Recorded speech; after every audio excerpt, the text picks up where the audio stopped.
All right, Harry, we're going to be in John chapter 9 tonight, and it's about the story of a blind man who received this sight from Jesus. And obviously, because of this, he was eternally grateful. And we see this throughout this chapter. But let's go ahead and start in verse 20 to 23. It says, "We know he is our son," the parents answered, "and we know he was born blind. But how he can see now, or who opened his eyes, we do not know. Ask him, he is of age, he will speak for himself." His parents said this because they were afraid of the Jewish leaders who already had decided that anyone who acknowledged that Jesus was the Messiah would be put out of the synagogue. That's why his parents said, "He is of age, ask him." These parents have a problem. On one side, their son, born blind, can now see. Jesus has healed his eyes, and he loves Jesus very, very much. But they also love their church. That is their community. That is where their friends are. And that is how you get right and stay right with God. It's so nice to see what Jesus has done for their son, but maybe Jesus is a bad man, healing on the Sabbath. That is what the church leaders are saying. Could you read verse 1 to 3, please? Yeah, it says, "As he went along, he saw a man blind from birth. His disciples asked him, 'Rabbi, who sinned, this man or his parents, that he was born blind?'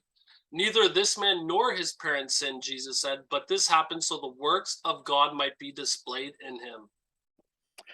So the man was born blind, and that was really sad as a child and all growing up and everything. And it says the parents had not sinned until now, so that the words of God could be displayed. This day, this man gets natural and spiritual healing, and that is eternally. Could you read 30 to 34? It says, "The man answered, 'Now that is remarkable. You don't know where he comes from, yet he opened my eyes. We know that God does not listen to sinners. He listens to the godly person who does his will. Nobody has ever heard of opening the eyes of a man born blind. If this man were not from God, he could do nothing.' To this they replied, 'You were steeped in sin at birth. How dare you lecture us?' And they threw him out." The man is preaching Jesus to the authorities of the church. Wow. He is put out of the church. But he has Jesus and he sees both naturally and spiritually. How wonderful. His parents keep their church membership, but they don't have Jesus. Could you read verse 39, please?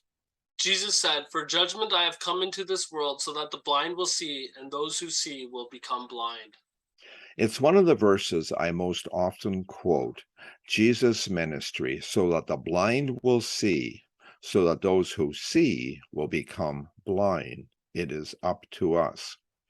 Let me give you my concerns and complaint. Every year, thousands of people fall in love with Jesus and join a church. Then they fall in love with their church and lose Jesus. They sing the songs, pay their dues, and do church. Most also do their personal devotions. But what about the teachings of Jesus? Jesus said that that is the foundation. Keep my commands, keep my teachings. That is what it's all about. But that's not the issue. That is the part that starts up missing. Truth, for example, speaking and expecting it and loving it. Taking up your cross daily, like Jesus told us to, and like he did. Producing fruit, that was expected. Jesus keeps talking about that. Sharing the faith. And passing the tests each day, week, month, year, and decade. If we pass enough tests, we graduate. Then Jesus gives us a job. Or we can get a job in church, and that's what most people do. To pass Jesus' test, we need obedience to Jesus' teachings. To pass the church tests, we need obedience to the church teachings. Church teachings and Jesus' teachings are similar, but they're not the same. The church does include some of Jesus' teachings, but they have lots of their own traditions. We have to be so careful with that. We have like we read in 2 Corinthians 13:5, it 13:5, says, yeah. test yourself to see if you're in the faith.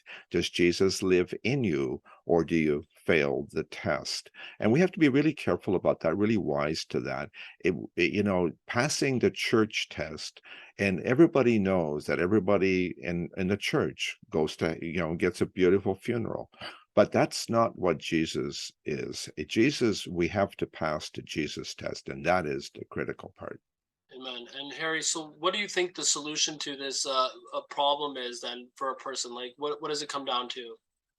We have to fall in love with Jesus. We have to recognize what Jesus taught us.